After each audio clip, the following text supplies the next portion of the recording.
আসসালামু আলাইকুম। আশা করছি সবাই অনেক অনেক ভালো আছেন। টেক গার্লের আরো একটি নতুন এপিসোডে আপনাদের সবাইকে স্বাগত জানাচ্ছি। আমি জিনিয়া।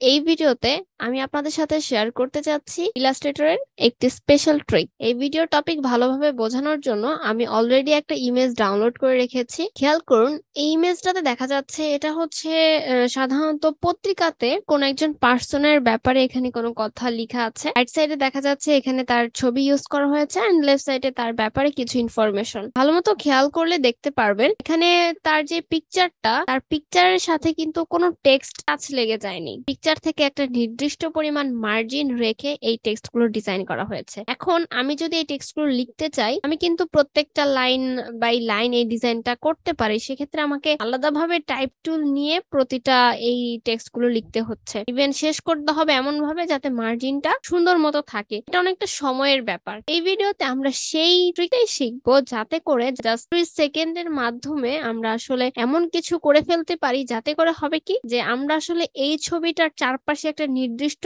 মার্জিন রাখবো, দেন আমরা যে টেক্সট গুলো লিখবো অটোমেটিক সেই মার্জিন থেকে কেটে যাবে বা সেই মার্জিন থেকে দূরে চলে যাবে। It's not a project, just a single trick. So আমরা ভিডিওটা খুব লং করব না। যাদের এই জিনিসটা শেখার ইচ্ছা আছে মনোযোগ দিয়ে শেষ পর্যন্ত দেখুন, আশা করি ভালো কিছু পাবেন। কাজ শুরু করার জন্য আমার কিছু ছবি এবং কিছু টেক্সট লাগবে, যেটা আমি অলরেডি কালেক্ট করে রেখেছি। দেখতে পাচ্ছেন এখানে একটা ছবি আছে এবং এখানে কিছু টেক্সট আমি রেখেছি, যে টেক্সট গুলো আমি বসাবো। এখন আমি নতুন একটা পেজ নিয়ে বেসিক কাজগুলো সেট আপ করে ফেলছি। এবার আমি সেই ছবিটাকে প্লেস করব। সেজন্য আমি কন্ট্রোল শিফট পি তে প্রেস করছি, অথবা আপনারা ফাইল থেকে প্লেসেও যেতে পারেন। এই হচ্ছে আমাদের ইমেজ। তবে এখানে কিন্তু দেখা যাচ্ছে যে ব্যাকগ্রাউন্ড আছে। তো ফার্স্টে আমাদেরকে ব্যাকগ্রাউন্ডটা রিমুভ করতে হবে। ব্যাকগ্রাউন্ড রিমুভ করার জন্য আমি ফটোশপে চলে যাচ্ছি।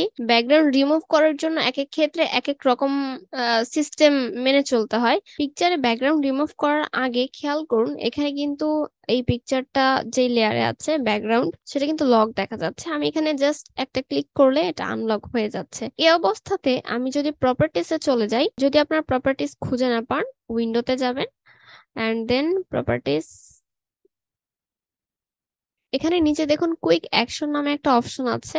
এক্সপ্যান্ড করলে দেখা যাচ্ছে রিমুভ ব্যাকগ্রাউন্ড। এখানে যদি আমি ক্লিক করি, খুব কম সময়ের মধ্যে এটার ব্যাকগ্রাউন্ডটা অটো রিমুভ হয়ে যাবে। তবে হ্যাঁ, সব ধরনের ছবিতে এটা করা যাবে না। যেহেতু আমি আপনাদের সাথে এখানে ডেমো একটা জিনিস দেখাচ্ছি, তার জন্য আমার এখানে কোয়ালিটিটাও ম্যাটার না, দ্রুত করার জন্য বলা যায় এই ওয়েতে ব্যাকগ্রাউন্ডটাকে রিমুভ করেছি। বাই দা ওয়ে, আমাদের ব্যাকগ্রাউন্ডটা রিমুভ হয়ে গেছে। এবার আমি এটাকে জাস্ট এক্সপোর্ট করে নিচ্ছি। এখন আমি এখানে সেই ইমেজটা প্লেস করব। সো শর্টকাটে কন্ট্রোল শিফট পি তে যদি প্রেস করি, আমার কাছে লোকেশন চাচ্ছে, আমি ডিরেক্ট ক্লিক করে দিলাম অ্যান্ড এইখানটাতে আমি এটা প্লেস করে দিচ্ছি।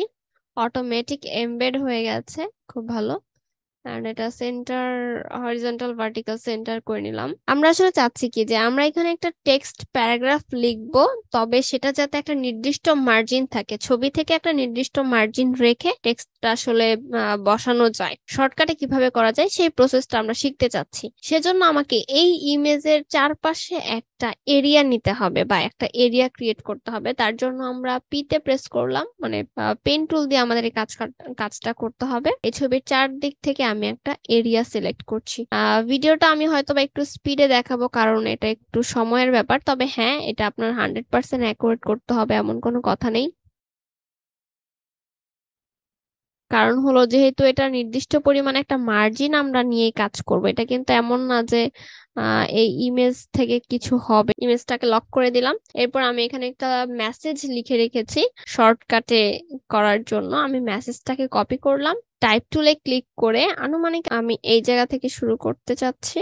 সো আমি এদিক থেকে এই পর্যন্ত একটা এরিয়া নিলাম, দেন কন্ট্রোল ভি প্রেস করলাম। কি হলো, এখানে আমার কিছু টেক্সট দেখা যাচ্ছে। টেক্সটের সাইজ বাড়িয়ে দিচ্ছি। আমি এখানে টাইমস নিউ রোমান ফন্টটা দিচ্ছি, রেগুলার ফন্টটা দিয়েছি, সেন্টার অ্যালাইন করলাম।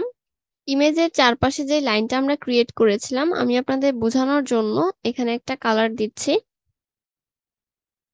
এবং এটা একটু মোটা করে দিলাম।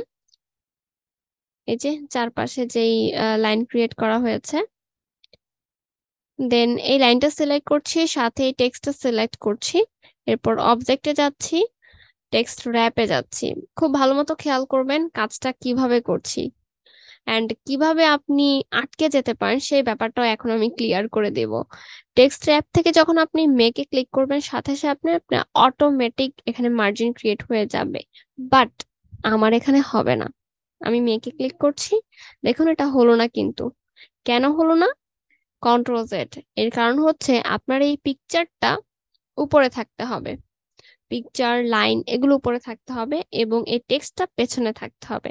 সেজন্য আমি এই পিকচার আর এই লাইনগুলোকে ফ্রন্টে নিয়ে আসলাম শর্টকাট ইউজ করে, অথবা রাইট ক্লিক করে আপনার অ্যারেঞ্জ থেকে ব্রিং টু ফ্রন্টে নিয়ে আসতে পারেন। এবার যদি আমি এই লাইনটা সিলেক্ট করি, টেক্সট সিলেক্ট করি, তারপর আমরা টেক্সট র‍্যাপ অপশনটাতে চলে যাই, তাহলে দেখা যাবে খুব সুন্দরভাবে আমাদের এখানে একটা মার্জিন ক্রিয়েট হয়ে গেছে। এখন আমাদের এই লাইনটা কিন্তু আর প্রয়োজন নেই, তাই আপনি এটাকে নান করে দিবেন, মানে কোনো কালার লাগবে না, কারণ এটা দেখতে খারাপ লাগবে। আমি দিয়েছিলাম তখন যাতে আপনারা বুঝতে পারেন। আমি যদি এখন এখানে এই টেক্সটের সাইজটা বড় করি, তাহলে দেখা যাবে আমার এরিয়া মানে টেক্সটের ডিজাইনটাতে কিছু চেঞ্জ আসতেছে, হ্যাঁ। আর আমি এটাকে যত বেশি টেক্সটটাকে বাড়াবো, যেমন আমি টেক্সটটাকে আরো একবার কপি পেস্ট করছি। হ্যাঁ, মেসেজটা অনেক বড় হয়েছে। আমি এখন সাইজটা যদি ছোট করি, খুব ভালো মতো দেখুন, এটা কিন্তু দেখতে এরকম হচ্ছে। আমি এটার এরিয়াটা বড় করলে অটোমেটিক চারপাশ থেকে একটা মার্জিন পেয়ে গেছে। তো আশা করছি যে পেপারে কিভাবে এই জিনিসটা করা হয় আপনারা এই ডিজাইনটা বুঝে গেছেন।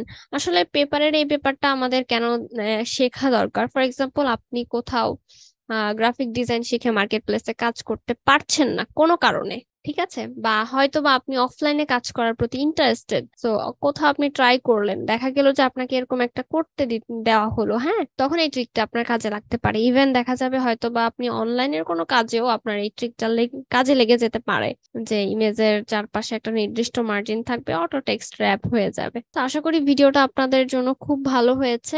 যদি মনে হয় যে হ্যাঁ আমি এই ভিডিও থেকে কিছু একটা শিখেছি, যে আপনারা এই ভিডিওটা শেয়ার করে রাখেন কোথাও, সেটা আপনার নির্দিষ্ট কোন একটা জায়গায় হতে পারে, ফর এক্সাম্পল আপনার টাইম লাইনে হতে পারে বা মেসেঞ্জার আর নোটে, ঠিক আছে, মানে কোথাও সেভ করে রাখেন যাতে ফিউচারে খুব দ্রুত এটা খুঁজে পেতে পারেন। অথবা আপনি যদি এই টপিকটা লিখে সার্চ করেন text rap in Illustrator Bangla tutorial, হয়তোবা আমার ভিডিওটা আপনি পেয়ে যাবেন। এই হলো আমাদের আজকের ভিডিও। তো দেখা হচ্ছে নতুন কোনো ভিডিওতে নতুন কোনো টপিক নিয়ে।